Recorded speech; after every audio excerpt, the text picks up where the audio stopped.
যাওয়া আসা করি। আমি চাই যে আমার মোবাইলটা উদ্ধার হোক, আর তাদের আর কোনো মেয়ের সাথে জানি তারা এরকম না করে। সুষ্ঠু বিচার হোক। হ্যাঁ, খালি এইখানে না, সারা বাংলাদেশে যে সুস্থ বিচার। অত্যাচার শুরু হয়েছে সারা হ্যাঁ। বাংলাদেশ সহ, এটা কিন্তু বলার আপনারা মতন না। দেখেন আমার যেন আর বাবা কোনো খুব, ক্ষতি না হয়। হ্যাঁ, আর কোনো মাইয়ারও ক্ষতি যাতে না হয়, কারোরই যাতে ক্ষতি না হয়, হ্যাঁ। জীবনের ঝুঁকি নিয়ে চলা লাগতেছে। বাবা খুর, গাঁজা খুর, হিরঞ্চি সারা দেশে ভরে গেছে। এবং কি প্রশাসন নীরবতা, প্রশাসন যেন দেখাও না দেখা বান করে, তাদের কিছু বলার থাকে না। কি করবে তারাই? যায় ধরে নিয়ে যায়, বড় ভাই ফোন দেয়, হ্যালো এটা কিন্তু আমার লোক, এই বড় ভাইয়ের কথাই ছেড়ে দেয়। এইটার সুষ্ঠু বিচার হওয়া না পর্যন্ত সারা দেশে কোনো শান্তি ফিরে আসবে না। আমরা দেখতে হঠাৎ করে কিন্তু দেশে এই যে চুরি ছিনতাই আবারও বেড়ে গেছে। হ্যাঁ, অনেক বেড়ে গেছে। আরেকটা জিনিস আছে, দেশে কাজকর্ম কম। সত্যি কথা বলতে দেশে কাজকর্ম খুবই কম, বেকারত্ব। যেমন আমি ড্রাইভার, আমি আজকে 3 মাস ধরে চাকরি হারাইছি, আমার মাসে 30-40 হাজার টাকা খরচ। এখন তো আমি বেকার হয়ে আপনার কি কমু? সত্য কথা, আমি একটা কথা বলি, এটা দেখাইবেন। আমি এক প্যাকেট সিগারেট খাই 500 টাকা 400 টাকা দেয়া, আর আমি এক প্যাকেট বিড়ি খাই 25-20-35 টাকা দেয়া। কেন? আমি কোনো অবৈধ পথে চলে যাব না, সত্য পথে চলবো। এইখানে চলতে কষ্ট হয়।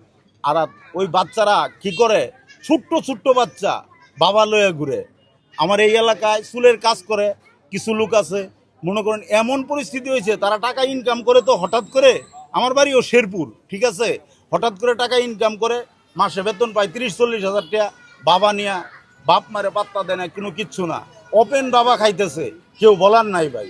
আমি একটা কথাই বলি, আইন শৃঙ্খলা, প্রশাসন, তারপরে মনে করেন রাজনীতিবিদ, যতদিন পর্যন্ত ঐক্য না হবে, একজন আরেকজনের খালি দোষ খুঁজে, এই দোষ খোঁজার কারণে কোনোই হইতেছে না।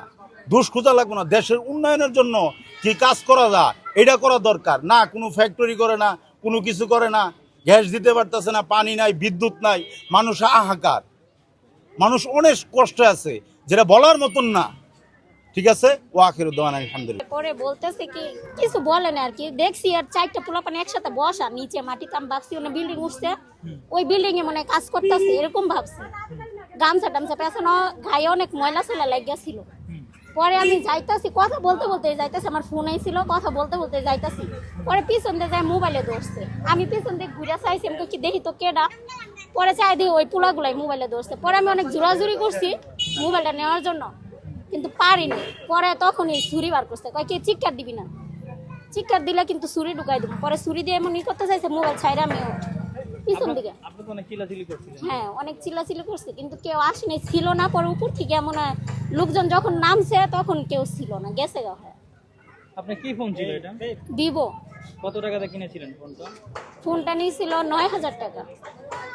দেখি পরে থানায় গিয়ে অভিযোগ করছিলেন বা থানায় গিয়েছিলেন পরে এটা নিয়ে? না, কালকে হারাইছে আমার কাছে, কাগজপত্র বাসায় খুঁজছি, পাইনি, শুধু উপরের কভারটা পাইছি। কি করেন আপনি? চাকরি করি গার্মেন্টসে। কি নাম আপনার? রত্না। আপনার প্রশ্ন হবে?